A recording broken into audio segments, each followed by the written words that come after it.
and welcome to Webinar Wednesday here at Lulu.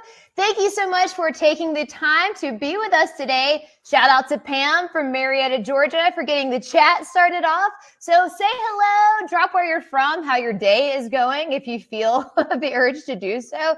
But wherever you are hailing from, I hope that you are having a great day so far, and I appreciate that you wanted to spend some time with us today. So here at Lulu, we are doing webinars. Webinar Wednesday is the name of the game today. Hello, John. So thanks for tuning in. Thank you for joining us. I am joined today by Joe Solari, so you can see him to the side of me. Hello, Joe. Thanks for being here. Hello. Hello. And hi, Rev. Thanks for tuning in. Hey, Rick, Isabella. Hello. Oh, Chicago. And another Chicagoan, so that's where Joe is from. We were talking about how he escaped the winter there, so I hope that you could do that too. All right, so today we're here to learn from Joe about the long tail of publishing and how to use a niche to build viral growth. Joe has very kindly offered to take questions at the end, so several of you have found the chat. I'm so appreciative of that. Thank you. Keep the chats coming. You can also see that there is a Q&A tab. So if you do have questions for Joe, he has very kindly offered to answer them at the end of his session. Drop them in the Q&A and we will grab them at the end. This session will be recorded. So if you have to leave early or you join late, the full recording will be available on our YouTube channel. So like and subscribe, go do all the things, and you can watch the replay there. And I'm going to go ahead and get it started. Before I hand it off to Joe, I did want to mention, we've talked about it. You've heard us talk about it. If you're following us on any socials, you already know it. CEX, it's coming. It's coming. So when you love this session, as I know that you will, Joe is a speaker at CEX this year. So we're so excited to be a part of this and to have great speakers like Joe. If you are working in content, if you're creating content, if you're working on making a business from your content, this is the event for you. So it is in May, which seems like tomorrow. I can't believe we're already almost in April, but it's May 5th through the 7th in Cleveland, Ohio. Grab your tickets today. You can go to cex.events to get your pass. But if that's not enough, BJ Novak is the keynote speaker. We all love The Office. BJ is a great character on The Office, so he will be the closing keynote for this year's event. So be sure to get your tickets now. But before you run over and buy tickets, I know I said get them now, but there's a caveat there. Get them now at about an hour from now. So today we're here to talk about living in the long tail of publishing and how to use a niche to build viral growth. Joe Solari is here with me today. I'm excited because he's a speaker for CEX, but I'm also excited because he's the managing director of Author Nation, which is the largest indie author conference. It's coming in November, and he has helped authors build great businesses since 2016. So you are in good hands with this one. And Joe, I will turn it over to you now. Oh, Joe left. Oh no. I think I hyped him up too much and now he's gone. So we'll give him a second to rejoin us. Wow, that was shocking. You guys think I did such a good job on his intro? I overhyped him a little bit.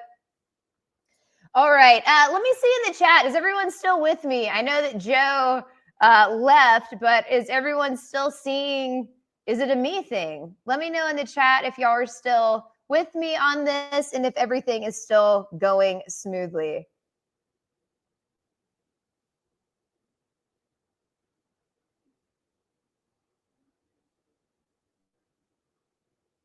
Okay, well, I see Rick. Okay, yeah, I know. I must have scared him away. All right, bear with me. Let's see if I can get him back. I know I told him that I was going to be enthusiastic, but maybe I was over the top here. Well, while he's, okay, so we see you. No, okay, all right.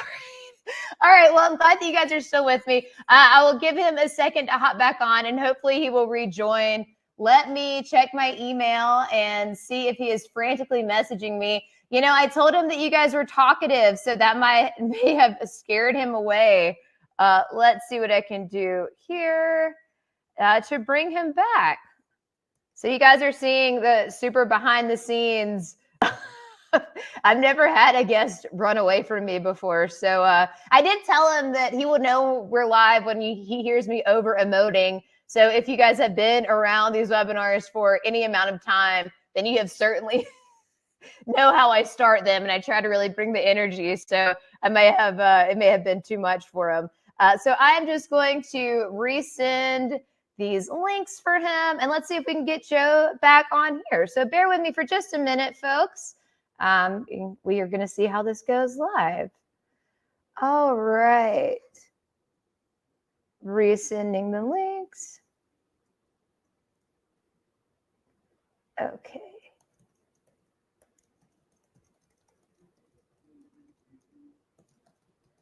Okay. All right. I said, hey, Joe, looks like we lost you. Here are the links to rejoin, and we'll see if we can get him back. All right. So in the meantime, before Joe gets back, I'm Chelsea. I'm with Lulu, as many of you know. Any questions for me? Any questions about Lulu, what we have going on? I was mentioning already that we have this event, CEX. So Lulu and The Tilt, which is a content marketing company, is putting this on. So this is really about if you are trying to build a content business, if you are a content creator or an entrepreneur and you're looking to monetize that, this is what a lot of these sessions will be about. And since we have this extra time, let me go ahead and link you to the event. So we have a ton of great speakers. Our own Matt Briel, who is the VP of marketing at Lulu, will be speaking. So yeah, probably. Oh, Christopher, you think I offended him by talking so much about BJ Novak? Maybe. I was excited about that, but yeah, maybe it would have been better to talk about Joe instead of BJ Novak. That could be. Let's see. Hi, Arlen. You published 2 books with Lulu. What patients want? We're getting back into another live room. Oh, Joe. All right. I think it's reloading, so I think that we're going to be okay. And the attendees are coming in. Yeah, I lost everything there. I don't know what happened. That's okay. All right. That is okay. Let's see. All right. So it looks like everyone's still with us. Hey, everybody. All right. Drop in the chat. Let us know if you've rejoined us. Joe is working some kind of wizardry back there and created a new room for us, but he came back. Sorry. I'm sorry if I disappeared. I know what happened there. No, it's okay. I was so worried it was me. And then I was asking everybody in the chat if they thought I scared you away. So I was like, was I too much energy? Someone said, Christopher said maybe it was because I was talking about BJ Novak as the keynote speaker and I should have been talking about you. So, all right. No. So the joys of live presentation. I figured it's that, or like that's when the UPS guy shows up and scares the dog. It's always something, right? So here we go. Let's get into this. We've wasted enough people's time with our technical difficulties. So I'm Joe Solari. I'm the managing director of Author Nation, and I'm going to talk to you about some things that I've discovered with publishing, with working with authors that are doing 6 and 7 figures. And I think when you start to understand some of these things, you're going to find out that maybe there's some things you might want to do a little bit differently. So let's get started here. And so what I thought we'd do is in this presentation, in talking about going viral, we'll go over a whole bunch of things that you're going to have to do every day, all the time, like working on 6 different social media platforms and doing hourly posting. And I'm going to then share about this $1 million funnel that's guaranteed to convert, and a whole bunch of other things that are guaranteed to not only frustrate you, but your readers as well. How does that sound? Fun? I didn't think so. But that's what it seems to be. A lot of marketing we hear around in the publishing market is it's all of this stuff. And I think we're really going wrong, because the magic is around if you just treat people like you'd like to be treated. It's just that simple. But the market is confusing. And so what we're going to do is we're going to unpack a lot of that today. And when we're done, I guarantee you're going to think about this market in a completely different way. And you're going to probably stop doing a lot of things that have been burning up your time. And you're going to think about how you go to market in a very different way. So this all came out of a question that I had, and is, why do some authors get popular and others don't? And at the time I was working with about 10 authors that were doing really well, mid six figures and up. Yet they all had very different ways that they got to their success. And they all were very adamant about how they achieved their success. It was Facebook ads, or it was they were rapid release, or it was this, or it was that. And for me, that didn't seem to be acceptable as a way to keep going forward, because did that mean I needed to have this other person do these kind of ads when this other person was more successful and wasn't doing them? In the end, it required me to really dive deep into how marketing works in publishing and understanding the market. And when you wonder why you're not going viral, and you wonder about that other question of like, why is it that, some authors are more successful than others? And let's be real, we've read books and we're like, how did this guy become such a big deal? This book is mediocre at best. We can all point to those examples. But what we have to do is we have to understand that it's the market. It's not you, it's the market. And it's how you market that can be the issue. So first off, we're going to talk about this publishing market, that it's a popularity market, what's commonly called a power law market. It's a specific functionality. It's in a lot of places and we don't fully understand it. And if you think about how this market behaves, we can start to use it for our benefit. We live in a time where a lot of the marketing tools are really focused on how I can get somebody's attention right now, and then how I can turn that into money. And that's really transactional.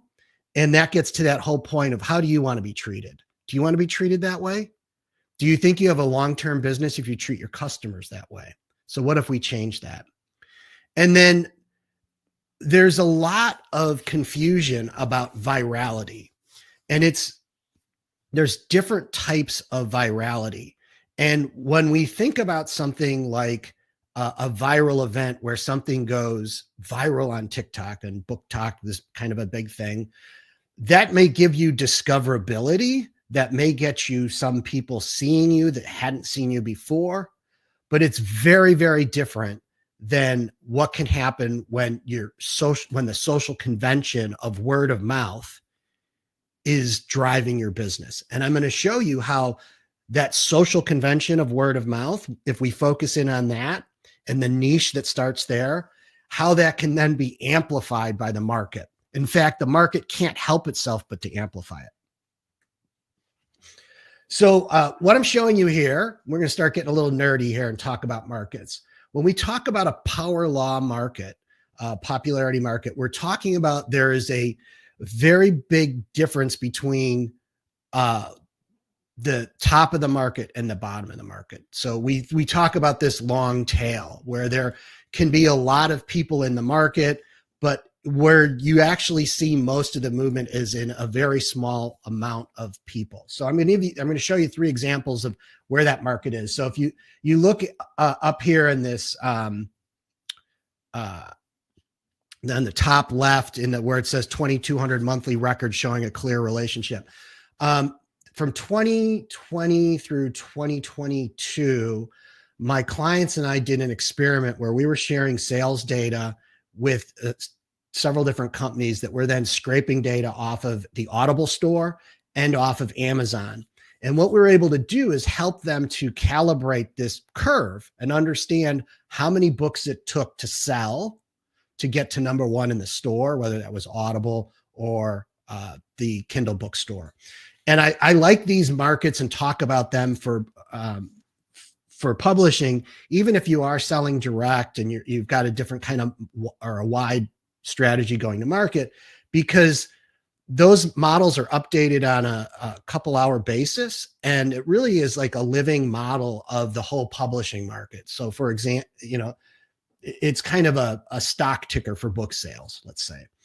Well, with that research we did, we were able to get what was called an R-squared value of 98%. So for you statisticians out there, you understand that means that curve, that model that we created, is really, really tight to the data, as a high repeatability that we could prove out that, if you got those sales, that you would get that particular rank. And so when you think about book sales on Amazon, to get to number one in the store takes about 7,000 book sales a day. If you go down to a rank of 100,000, that means that you need to sell about a book a day. So you have this super steep curve. And then underneath that 100,000 is millions of books. The current estimate is about 14 million titles on Kindle Unlimited. So you see, we'd have this really steep curve. Now, there's just about everything that you think about is built that way. So we've got those two charts of the book market and the audiobook market that are similar. I have this one of YouTube subscribers. It's a different layout, right? So what we're looking at, and you can't really see here because my little picture's in the way, but down at the bottom corner is this little teeny tiny amount of people that actually have have over 10 million subscribers on YouTube. The majority of people, over 90% of people, have less than 1,000 subscribers. So it's one of these big power law curve markets. So if you're a content creator and you're using things like social media or YouTube or whatever strategy that may be somebody else's platform that has a similar kind of context, it's going to be a power law curve market. So think about how this isn't just applying to book sales, but any type of content marketing you may be doing. So why is this important? Well, I'm showing here a study that was done called the Artificial Cultural Market Study. And what they discovered in this study is that power law curve markets have two really important features. There's an inequality of outcome and there's unpredictability of results. Now, those things kind of sound the same, don't they? Well, they're not. They're very different. The inequality of outcomes is what I already talked about. You have a big difference between the results to get to number one and the results to get to 100 or 1,000 or 100,000. The unpredictability, so that's really the inequality of outcomes. The unpredictability of results is, and this is what was really interesting about this study is when they took a bunch of songs and had people in different markets select the best songs, the songs that got picked were different. There was a general categorization of good and bad, but what those top 10 songs would be would change from market to market. And they did this over 48,000 times.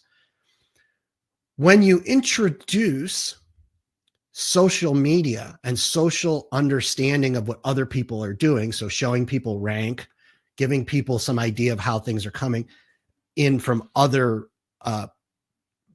people in the market selecting songs, that disparity increases. And you can see that down in this chart where they're showing the social influence. And why is that? Well, because there's all these things that we are doing when we're thinking about interacting with media, like a book or content or a video. There's far too many choices. So we have to kind of limit our agenda. And then we tend to look towards other people for social approval because one, we want to kind of avoid making a bad decision and we kind of lean on social proof from others. The other thing is most media is a social interaction. We don't just read books. We read books and we talk about books that we read. So we want to know that there are other people that are into the same thing as us. And then on top of this whole thing, like we've just shared, is the social media algorithms and search recommendations are going to amplify this. So now, what does this mean for us if we know this?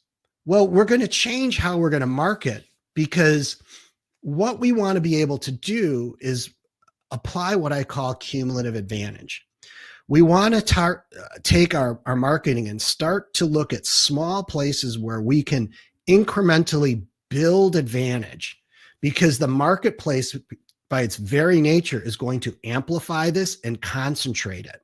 So rather than trying to moonshot stuff, what if we kind of took the different approach and we really focus in on a niche and we focus in on the best possible qualities that we can, and then build a system that amplifies that. Now, this isn't a new idea. Kevin Kelly wrote an article called 1,000 True Fans. I think it's over 10 years ago. The other thing I've got posted here from 2020 is from Andreessen Horowitz. They're talking about that's just even more concentrated, that we're in a world now where 1,000 true fans could just be 100 true fans. And what's this premise? Well, for those of you who are not familiar with it, the idea that Kevin came up with was if you had 1,000 people that could pay you $100 a year, you had a 6-figure business. So how do you go find those 1,000 true fans or those 100 true fans? Well, that's the part nobody really answered. And that's what I'm trying to help you do today, right? It's like, it's a great concept. Who doesn't love it? But how does this all work? And how can we build a system that will do this for us? Well, let's really get down to basics. If you're a fiction writer, this is around the idea of the story feel, the world building, the characters, the genre. What is that you're promising when you write a book? What is that brand promise? On the other side, if you're in nonfiction, what is the experience? What is the solution that you're delivering? Imagine you could take this and distill it down into some type of elevator speech that you could incept into a fan. And that when that fan would go and meet with somebody that was similar to them, and we all have been in this situation where you're out with friends and the conversation gets to a certain point where you start talking about movies and shows and books, and you go through this experience where you're evaluating the other person's merit. Do I have similar likes or dislikes? Like, I have a cousin, if she suggests a show, it just usually validates that that show is going to be something I didn't want to watch. Where there's other people, when they share what they watch, I may get right on my phone and buy that book or make a note to watch that show. What's important to understand about that point is when you have a fan that's prepared to do that, they are so invested in your brand that they're prepared to risk their social capital with their friend, because they're hoping that friend will get the same experience that they have from your product. Now, to close the loop, when that person picks up the book, they have to have that experience. It has to be there, right? And then you've just won another fan, right? There's going to be some extra work you're going to have to do, but this is where it really happens. This is word of mouth in its essence. Now, this chart you're looking at right now is based on if you started with one true fan, and every 3 months, that fan went and found one other person just like them, and that person that they found would do the same thing. They would go find another person, right? So what you're seeing is that cumulative advantage compounding, right? This chart is over a 3-year period. So within 3 years, 36 months, you can start with one true fan and build to over 4,000 true fans if you build a system and you focus in on this, rather than what more of us tend to focus on is how can I moonshot things? How can I stack promotions? How can I do things to get more visibility? In my view, where I've gotten more power is when I don't focus on the bigger market as a whole, but I focus in on this small niche and I try and build these people in the smallest group possible around the most common things that I can. So what we're talking about is the difference between virality and a social convention. And what I want to use as an example is naming. So when I first wrote the book Advantage, it was just before that. My sister-in-law let us know that they were going to name their daughter, and they were going to name their daughter Emma. And my wife and I were like, do you understand like how common that name is? Now, what's interesting was they were living down in Mexico, and what was driving their choice was Emma in Spanish and English is the same name. So they weren't going to have to deal with that because they moved back and forth. I tell this story because we can look at things like naming conventions and see how over time they change. There's this kind of a whole unconscious thing that happens with naming conventions. You can see in this chart where it was wildly popular back in the 1800s, and then it's had this resurgence. Well, there's a guy named Damon Centola, professor, who did a study on how things like these social conventions develop. Things like, how does the word spam become something that we all use for unwanted email? Well, they did a study where they took groups of people and they created artificial communities, and they rewarded people when they could see a baby's picture and from a list of 10 names, pick a name that both pick the same name for that baby. So kind of a weird, arbitrary thing. The test wasn't about how good people were at naming babies. The test is how fast that group could come to the same naming conventions. And what you see in those little black charts is 3 different types of social communities.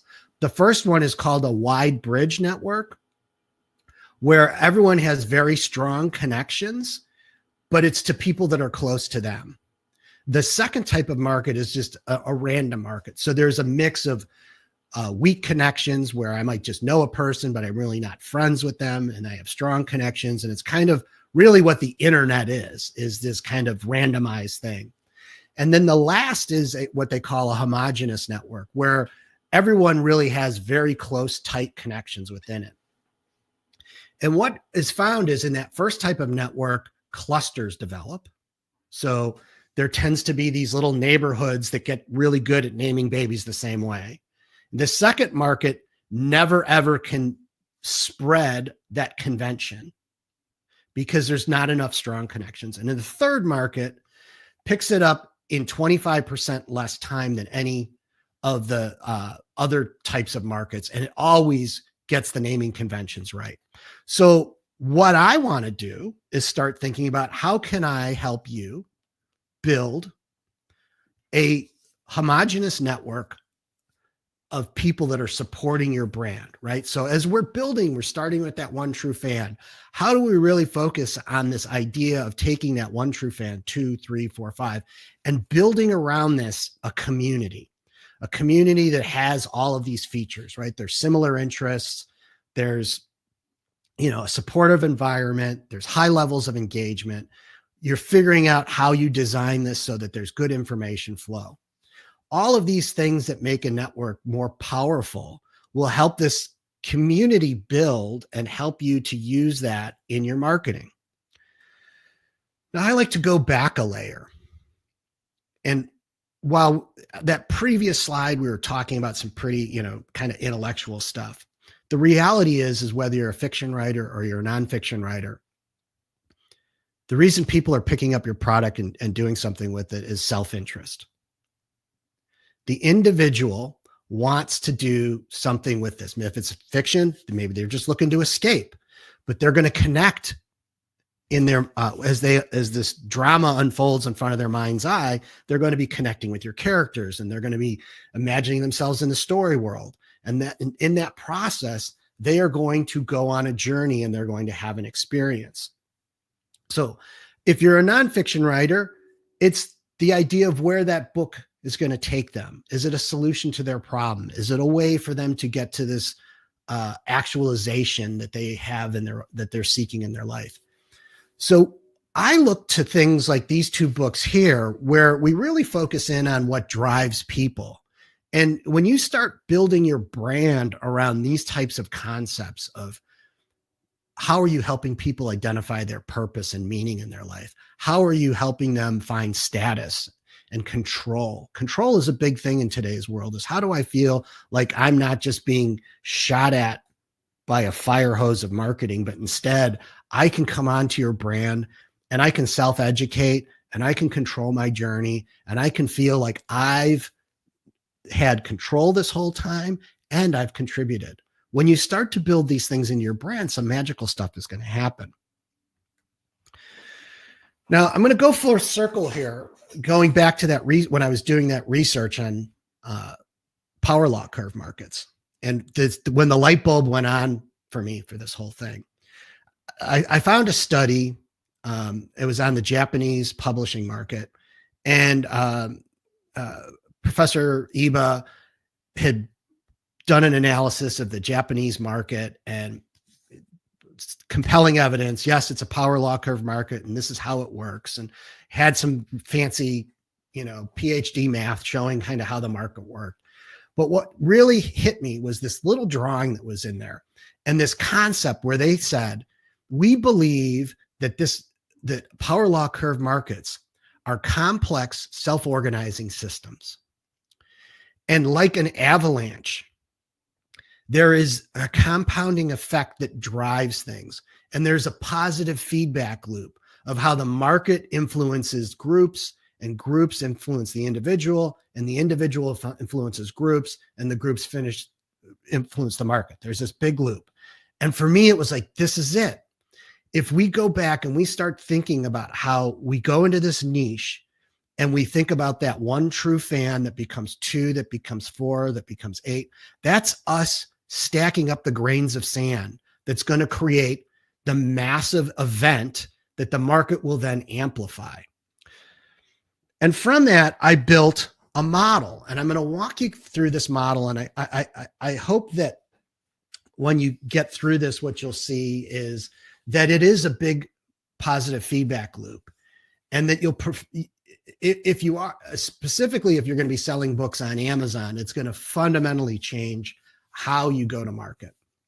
So if we start in that bottom left corner, in the neuroscopic level, so that one true fan picks up your book, and your book is a Trojan horse. And what do I mean by that? Well, in the case of fiction, as they start reading, we know from research done around how people read, that's actually a trance-like event. They're setting themselves into a state of consciousness where they're living in between the conscious and the unconscious world as they imagine your book, right? So they're filling in details from their own subconscious and their own associations. So we're in this amazing place where when you think about this, not just from how you're writing your book and how you make it a great experience, but how what's happening is that person is starting to create connections with your story world and your characters that are real. And what do I mean by that? Well, if you're a Harry Potter fan and I stuck you in an MRI and I asked you questions about your friends and your family, we would see areas of your brain light up. If I then started to ask you questions about Harry Potter or other characters in that book, the identical area of your brain would light up. So as far as your brain is concerned, the neurons, the chemistry, they're identical. A real person and that imaginary person are identical. It's just in our thinking, in our cognition, that we can separate those. But do we? Because a lot of people's parasocial relationship with Harry Potter or Luke Skywalker is deep. It has to do with how they think about their own identity. It has to think about how they see themselves in the world. And when you understand that you have that power as a creator and start to use that in your marketing for good, you have an ability to get people to say, I identify with this. The next step is what I call this mesoscopic level. So how can we take your brand and use it as a beacon to collect like people, to get those folks that have that connection with what you're doing in your nonfiction as far as a movement or the story world, to say, hey, we're alike. We think of ourselves in the same way. We have these same commonalities. Notice that has a lot to do with building a coherent, homogeneous network, right? What if we have that now, right? We do two things. Number one is we fulfill a second function with our brand. We become a society. We are social creatures. We need to feel like we belong to something. That's why people go to Comic-Con. That's why people consider themselves a Star Trek fan. That's why they are into Harry Potter. These things are connecting to how we perceive ourselves. Are you an Apple person? Are you a BMW person? Those things become part of our identity. And once your product becomes part of somebody's identity, you don't have to sell to them anymore. They've rationalized the purchase. They are going to buy. But this is where the real magic happens. This is where we can start to subvert the market as a whole. Because when you have that small collective group of your best buyers and you send them to a platform like Amazon, something magical can happen. Now, here's what a lot of marketing people will tell you is send traffic, stack promotions, get a bunch of people and drive your sales up on Amazon so that you can get visibility. And I'm here to tell you, you're hurting yourself when you do that, because all that traffic that comes onto that page that buries and muddles that small coherent audience that you have hurts you because it drives down your conversion rate. And Amazon only cares about conversion. If you send them, instead of a list of 1,000 people, if you sent them 100 people and the conversion of those 100 people was 20 to 30%, the very code that they've written compels that platform to go find more people like that and continue to replicate that above average conversion rate. And what we found with these discoveries is that the authors that have been working with me that focus on, instead of trying to drive traffic and do these moonshots, they focus in on being very specific and sending to the right audience at the right time. Amazon does the heavy lifting for them because Amazon wants to help sell books because they want their cut. And so now we don't send the whole list on day one. Hey, the new book's out. We send a small part of that list of people we know have finished the book before that are ready for that book. Now, do we send other stuff out later? Yes, but we're not going to muddle that signal on day one. We're going to do everything we can to make sure that we trigger the event properly and get them to have the right information to do the work we want. Now, I don't have the time to get into all of this. This is something that I'm going to be talking about in depth at CEX and how you can really do this work. But what I think I've laid out for you is this whole idea of you need to have a system that is designed to build that compounding value, that designs for you the way to get to those first true fans and then get them pulled together.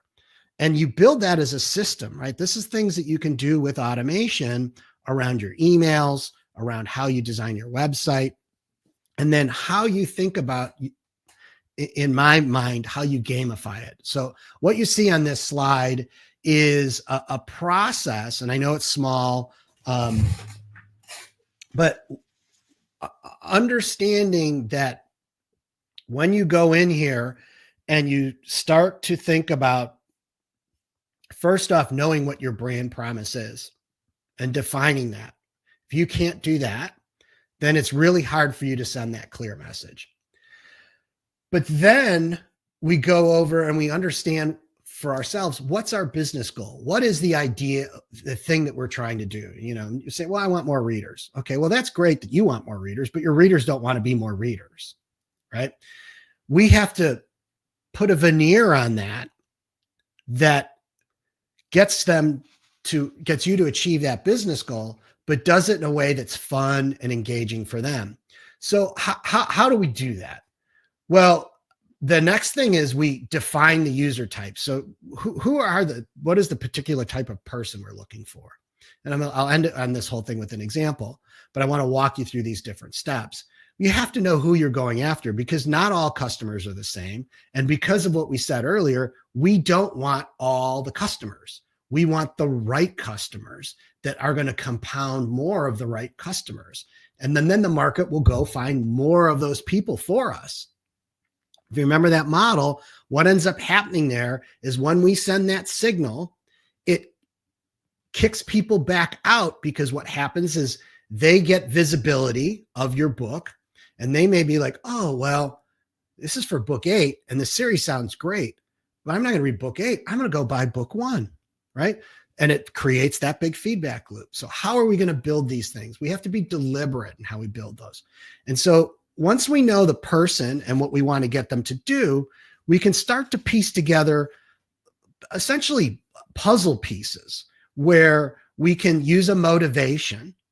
One of those things that I showed you before, the human givens, are we trying to do this through intimacy? Are we trying to do this through belonging? Are we trying to do this through status?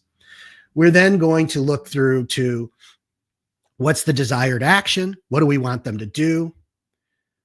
What's going to be the trigger? So when do they need to know, like, this is the time to do this action, right? And then what kind of feedback and rewards do we give them? And in the end, you can build out a recipe. And I give you just a really simple example here is if you're trying to improve email engagement, right? You send them an email. Are you using attention and intimacy to win them over and to get the action of them responding, right? The best thing you can do in email engagement is have somebody click reply and reply to you. So in that first email that you send to them, maybe it's about your lead magnet you just sent them. What if there was an open-ended question, right? Hey, I know you just downloaded my reader magnet. I'm sure you're going to enjoy it. Most people that have downloaded it, I know they're typically reading something else. I want to get to the top of your to be read pile. But what if what book are you reading now that maybe I should know about, right? And you leave that open-ended question, people are going to hit reply and tell you that. And now you've got that engagement. You've taught the email system that people want your emails. You also are getting information about your prospects, what they like to read, and if it lines up. So that's a really small example for you to understand how you can, build these different systems out through your business and use that to get that cascading effect of the 2, 4, 8, 16. Now I'm going to go to questions here. If you guys want to take some deeper dives in on this stuff, there are the 2 books that I've written on this.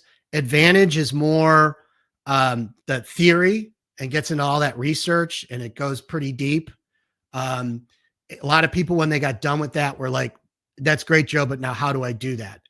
Attention is that next part. And that chart that I just showed you with the different game paths comes out of that. I started writing an email series. And then when I got done with that, I really dove deep into how to build that system of how to do that. Also, if you go there, even if you're not interested in like buying the book, and you're a nonfiction author who's thinking about using Lulu and how you can do this, when you buy those books for me direct in print, they are shipped from Lulu. So my system, which is I use Kartra, is hooked up. So I'm able to, have this product and a way for people to come into this learning where it's zero touch for me. After this was set up, when you buy that book, it gets printed and gets shipped to you. And I think that, if you want to look at another, layer of this onion, is how I've designed that system, my site, in accordance with these principles to help you understand if you're the right customer, and then the different ways that you can engage with me for free or paid when you're ready. That is all examples of the stuff I've just talked about. So, with that, I'm ready to take questions, and we can go on from there. Great, let's do it. Well, Joe, thank you so much. I just want to thank you for taking the time to put this together. This is a very data-dense presentation, but I really enjoyed it. It's nice to see the evidence behind what you're proposing and how to make that work. And I also think that in today's world, when like these vanity metrics of likes and subscribe and follow are, something that we see all the time, we're so numb to what numbers really mean. You know, if you don't see somebody with 1 million followers, you're like, well, they don't have that many, but you can't have 2 without having 1. So I like your approach to kind of compounding that. So Christopher is bringing in our first question, and he is saying, so basically this process comes from word of mouth from the fan side rather from direct marketing. Do you think that's a good summation? Yeah, and it feeds into this whole system. By the way, I for some reason I can't. Oh, now I can. Now I can. I can turn off the screen. So there you go. Yeah. Some issues there. So everything is a feedback loop, right? So, and I know for a lot of people, it's like, oh, I don't know where to start and what should I do? And it's like, if you build the system so that you know that when a fan does come in, they're going to get nurtured the right way. Then when you do other things, like you decide, well, I think I'm going to do a little advertising, or I'm going to do this book launch now, right? You will then have a better result because you're going to retain those people and compound them. So for a lot of people that are getting started, it's like, well, I don't have an audience. It's like, I understand. And when you launch your first book, it's going to be really small. It's not going to become #1 bestseller. When you design your marketing right, anybody that does become a fan or, comes into your world, you've captured them and they're going to drive your next launch, right? Now you've got 10 people. So your launch is going to get better, right? And now you have 25 people and then it gets better. The big problem is we're not a patient culture. Right? It just should happen. Like I've decided I'm doing this. I hit the button. Why don't I have 1 million followers? Because the market doesn't do that. If you want to fight these market forces, God bless, go do it. They're going to crush you. I'm giving you a way to use some jujitsu to get them to work for you. I love that, Joe's jujitsu. Yeah, I agree. I mean, and we all, convenience is definitely the crux of our society. We're also addicted to it. So if you can think about the long game, which that's how you build any sustainable business, and being an author is no different. So I think that that's very important to think. If you can keep an eye on the long game, you're setting yourself up for success there. All right, and we have a question about email lists. So Chris is asking, the use of an email list is derived from group giveaways, but what are other recruitment tactics that are available to use for your email list to get more? Sure. And so this is a really good point. I'm happy somebody brought this up. I'm not saying don't do group giveaways. In fact, that's an amazing thing that you can have for a really low cost way of marketing, is that, a free book magnet type deal where you're list building. But make sure you build in a system behind that when those people come in, you can filter out the ones that have actually read the book, right? And that your emails you send them aren't about, how much you love your pet parakeet and trying to sell them another book. It's about getting to read that first book, because your book is what sells everything. So if you are totally focused in that first piece to get people to read your book, the book sells them, then they click on something at the back of that reader magnet that shows you they've read the book. Now you can talk to them about buying other books or interacting with your marketing in a different way. But the 99% of people that just downloaded for free, the people that just always go to Costco to eat the pizza puffs, they're not your customers. They are an expense of doing this kind of marketing. Now, what happens over time? You end up with a list of 300-400 people, maybe 30 of those people have gotten through that and really are engaged with your stuff. Now you start doing launches. Now you're in a place where your organic list becomes far more important. But because of the way you've designed this, it's really easy for you to separate out those people that kind of came from the list building part of your life from those that are not. And you treat them differently. Yeah. And thank you for that question, Chris. And Rev is asking, have you ever marketed the same message to adults and then kids? I am working on rewriting my book, originally for age 14 plus, for children and middle grade kids. Any advice on how to make a deep adult message more kid friendly? Separate them. You don't market to the same people. There you go. You can't, it's like people that sell YA. There's a lot of adults that read YA. That's what they love to read. Then market to adults that read YA. If you're trying to get 8th graders, you understand your market is completely different. Actually, your market may be marketing to adults that are buying the books for those kids. Kids aren't on Facebook buying books for themselves, right? Parents may be on Facebook looking for solutions for getting their kid to read more. And that's a different message. So let's get back to that when I was talking about really, okay, what is the market? Who are the people I'm looking for, right? And then being very specific. And so you could run both of those markets and you could have 2 different strategies, but don't try and do it all with the same marketing. Mm-hmm. Yeah, I think that's such an important point, is getting really clear on who your reader is and making sure you're, reaching out to them, and then not being afraid to know who your book isn't for as well. So I think that, we always hear authors say, my book is for everybody. And at that point that it's for no one. And right. that they probably need to go back to square one, unfortunately. But let me ask you, so you presented this system, but is there a timeline, or when you were talking to authors who maybe haven't launched their book yet and are working on kind of that publishing phase, what kind of timeline would you give them? Or is it, it's different for every author, I'm sure, but any advice there? Sure. So this may sound depressing. Okay. But this is going to be powerful stuff, right? If you're a new author and you're coming into a market, understand the decision you made.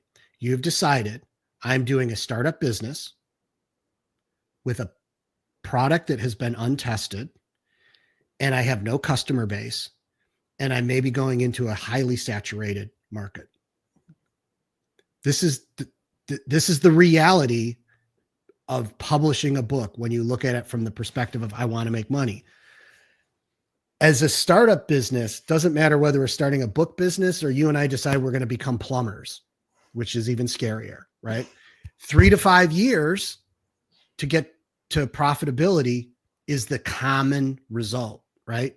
We have to find customers. We have to build our business, right? We have all these upfront costs to get that going. Those kind of things aren't talked about a lot, except by me. When you put it in that context, that means 3 to 5 years. You saw that chart I showed you, 36 months. Surprise, surprise. I know recently you had Joe Polizzi on. Mm-hmm. He talks about when they were building content marketing channels, it took 3 years. Like there's a theme here, right?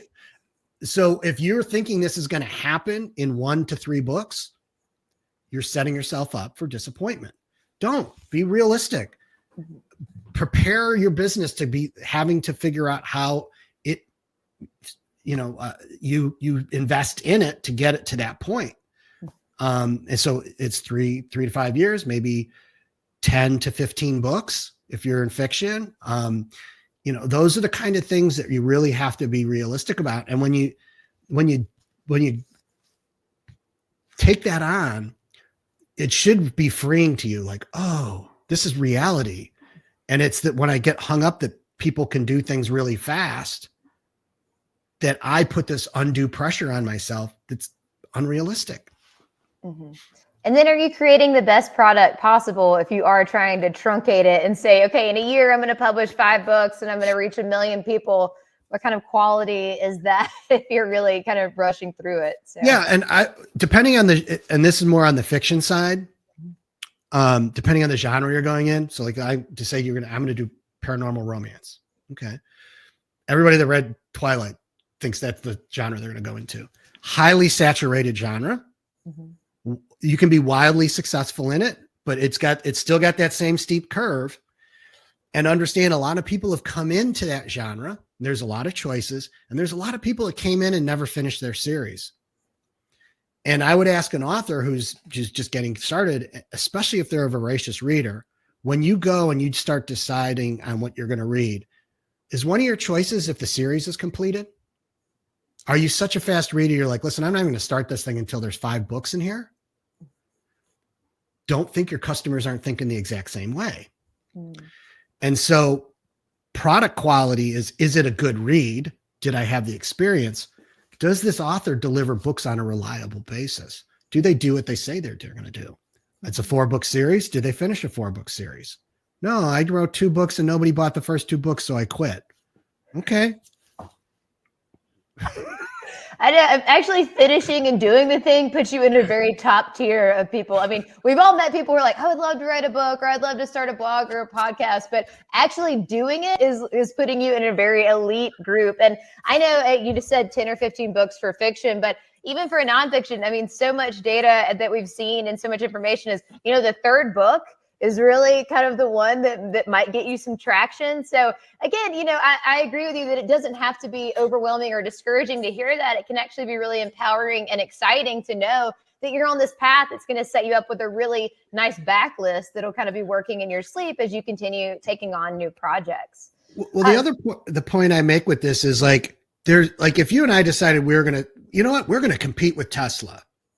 All right. And we don't know that much about electric cars, but we're going to get started and we're going to start putting a car together and we're going to put it in the market. Like, we would fail and we would be out. But in publishing, you can say, you know what?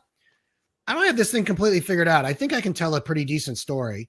You go into the market, and if the story is there, like your grammar could be off, the cover could be a little, but like people are like, yeah, this person needs a good editor, but the story's good. Right. Yeah. Like, and you got money and you got a fan, and now you can say, oh, I listened to the market. Now I got money. I can go afford that editor. I can do this. And like, it's the only thing I've ever seen where you can actually learn on the job. Right. Yeah. I don't think that we could do that competing with Tesla, just kind of watching a couple of YouTube videos. Come on, let's do it. Yeah. We're going to be plumbers and compete with Tesla. I think that's a good idea. Yeah, but I think, finding those super fans, and I also think it gives you more of an opportunity to test things out and, not have so much pressure on yourself. And you say, as long as I can get a handful of people really committed to supporting what I'm doing, to me, that is kind of gives you more opportunities than saying, all right, I got to go find 1,000 people who are going to sustain my author career. It gives you more space to play with, I think. And, I think that can be really powerful and freeing if you're doing a creative job, such as writing. Absolutely. So I will do one last call for questions as we are coming to the end of the hour. All right. So Christopher's asking, can you have multiple books on pre-sale, and how far in advance of the launch should a pre-sale begin? Good question. Okay. You can. My question would be is how much attention can you apply to all of those things? Right. In my view, what I've observed with launches is, and I've looked at thousands of these book launches across every genre there is. We're in a binge economy, and what really drives things is your existing audience coming in and buying the book. And then when they're done, it drops off. There's no amount of advertising stuff you can do that can really drive the market like the actual audience does. So why do I tell that story? Well, that means you got to build that over time. Like your existing audience, I know it's minuscule. It's going to drive this launch. You get people, you build it, you keep build. It's a compounding thing. It takes patience. If you're splitting your attention, it always concerns me when you're writing in multiple genres, when you're doing multiple things. Think about what it might look like from the customer experience, right? Because if they're waiting, like you might be writing, working like a sled dog, putting out a book a month. But if it looks like there's 6 months between books because you're doing multiple genres, that's the customer experience. So I would just, kind of a global statement of like, what is the purpose of doing it that way? If you're trying to moonshot stuff, then I would say, really think about, do you have the right customer? Do you know your brand promise? Can you do this all at the same time? Yeah, I think that's a great point, is what are the optics? How will this look to your readers? If you are publishing in different genres and maybe your fantasy readers are loving it and they're like, okay, well, where's the next one? But you're working on, a nonfiction or something else, then yeah, I think that oftentimes we get wrapped up in the numbers and being excited that we have readers, but then you kind of stop there when there's so much nurturing that goes on and to help with that compound effort like you talked about. All right. Well, thank you for that question. Thank you, everyone, for all of your questions and tuning in. Joe, I know that we have your website. A couple people dropped it in. So thank you to everyone who is going to grab those books. Is there anything you would like to leave us with before we close out the day? Just a shameless plug for CEX. Come there. I'll be there speaking. Let's go. Yes, go to CEX. We will be sending out an email with links to that, cex.events. If you haven't checked it out already, please do. We would love to see you in person. Coming out to Cleveland. I've never been there, so it seems like a cool place. I've heard it's good. Rock and Roll Hall of Fame, right? I think that's so right. So some fun things to do there. So come see us there. Thank you for tuning in. Joe, thank you so much for your time and insights. I so appreciate it. Where can the people find you if they want to follow up with you after this? Sure. So there's joesolari.com if you're looking for more stuff about this advantage concepts. If you're a fiction writer or nonfiction writer and you're looking for a large conference and community of people that are writers, I'm also the guy that's running Author Nation. That would be authornation.live, Live. We have a conference in November who we happen to have the most awesome sponsor on the planet, Lulu. So they're going to be there, and we've got we'll probably be announcing it when we get together at CEX, but we've got some pretty amazing stuff that we're going to be dropping on the market. So again, for you, if you're wherever you are in your author career, that's a great place to come and find your tribe. We have 3 days of very focused training. And then the last day is a reader event where we bring readers to you. Like one of my things is like, how can I make this thing invaluable to authors? Well, what if we bring all the readers we can in to have you meet face to face? That's what that's always an exciting day. I will plug Author Nation as well. It is such a great community and it's so inspiring. Everyone is there to learn and help each other. And it's just a beautiful place to learn and grow. If that is of interest, keep an eye out for that as well. Joe, thank you again for your time. Thank you again to everyone who tuned in. And I hope to see you next time. Have a great afternoon, everybody. And we will see you at the next one. Thanks again, Joe. We'll see you. Bye-bye.